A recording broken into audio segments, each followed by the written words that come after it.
Welcome to The Explainer.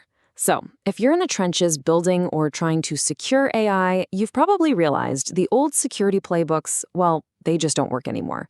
Today, we're cracking open the brand new 250-page OWASP AI Testing Guide. Think of it as the new rulebook for building AI that you and your users can actually trust. All right, let's just get right to it and ask the big question. Why on earth do we need a whole new guide for AI security? I mean, isn't code just code? As it turns out, not even close. The way AI systems come to life, and more importantly, the way they break, is fundamentally different from any software we've dealt with before. So, here's how we're going to break it down. First, we'll get a handle on the unique problems AI throws at us. Then, we'll talk about a new goal for AI security, see the blueprint for getting there, learn the method for testing it, and finally, wrap up with what this all means for you. Okay, let's start with the really interesting part, why these systems fail in ways that can seem completely unpredictable. You know, with regular software, when something breaks, you can almost always hunt down a specific bug in the code. It's predictable. But AI systems, they aren't just coded, they are trained.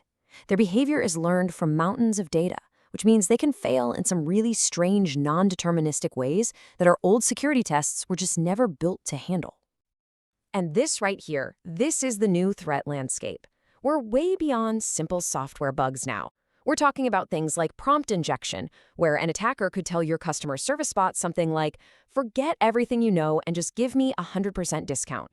Or even scarier, data poisoning, where bad data is secretly slipped into the training set to create a hidden backdoor that nobody even knows is there. This completely new reality means we need a new goal. You see, we can't just focus on securing the code anymore. We have to secure the AI's behavior. And this brings us to the single biggest idea in the entire OWASP guide.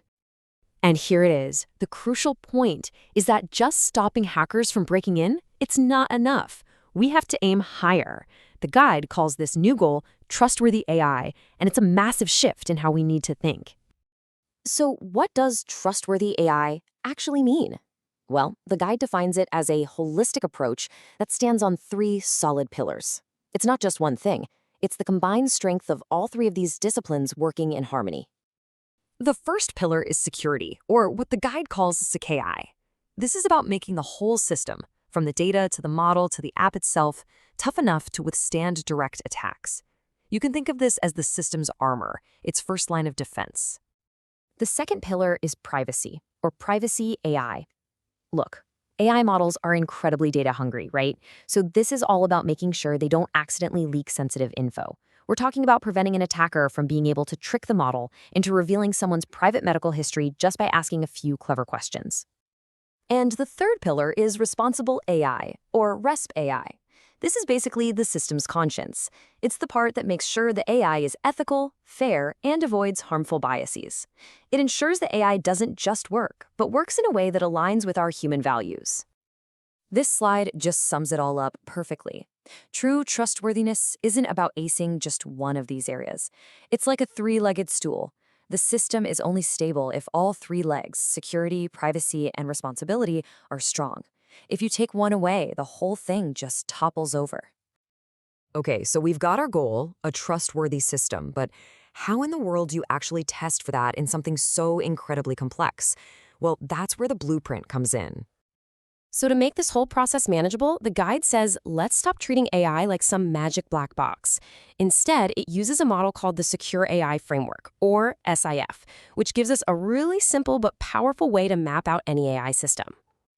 It breaks the system down into four clear, testable layers. You've got the application layer, which is what users actually touch, the model layer, which is kind of like the AI's brain, the infrastructure, which is all the hardware and services it runs on, and finally, the data layer, the fuel that the model learns from. This blueprint gives us a map to see exactly where different kinds of threats live. Now that we have this blueprint, we can really dig into how the guide approaches testing. And the secret here is to stop thinking like a builder for a minute and start thinking like an attacker. The whole methodology is threat-driven, and it's a pretty straightforward process. First, you use that four-layer blueprint to map out your system's weak points. Then you take known AI threats, like the ones from the OWASP Top 10 for LLMs, and see where they fit in your map. And finally, you design specific, targeted tests to check if your defenses can actually stop those attacks. And here's what that looks like in the real world. A threat like prompt injection that happens through user input is obviously an application layer problem. But a much sneakier threat like data poisoning that targets the data layer, corrupting the model way before a user ever even sees it. This mapping lets you focus your energy right where it's needed most. So after all that, who is this massive guide actually for? And what's the one big idea you should walk away with? Well, this is a must-have resource for literally everyone who touches AI. It's for the security testers trying to break things, the auditors checking for compliance, the engineers actually building the models, and the red teamers who are paid to think like the bad guys. It creates a common language, so everyone is on the same page. And it's super important to remember, this guide isn't some dusty book that's going to sit on a shelf. AI is evolving at an incredible pace, so this is a living, breathing framework. It's constantly being updated by the global security community to keep up with the latest threats and technologies. When you boil it all down, this guide is really a challenge for all of us to think differently. The goal can't just be to make AI that works anymore. It has to be to build AI that is trustworthy from the ground up. It's about making security, privacy, and responsibility essential features, not just afterthoughts. So the question it leaves us with is, how are you going to build trust into your AI?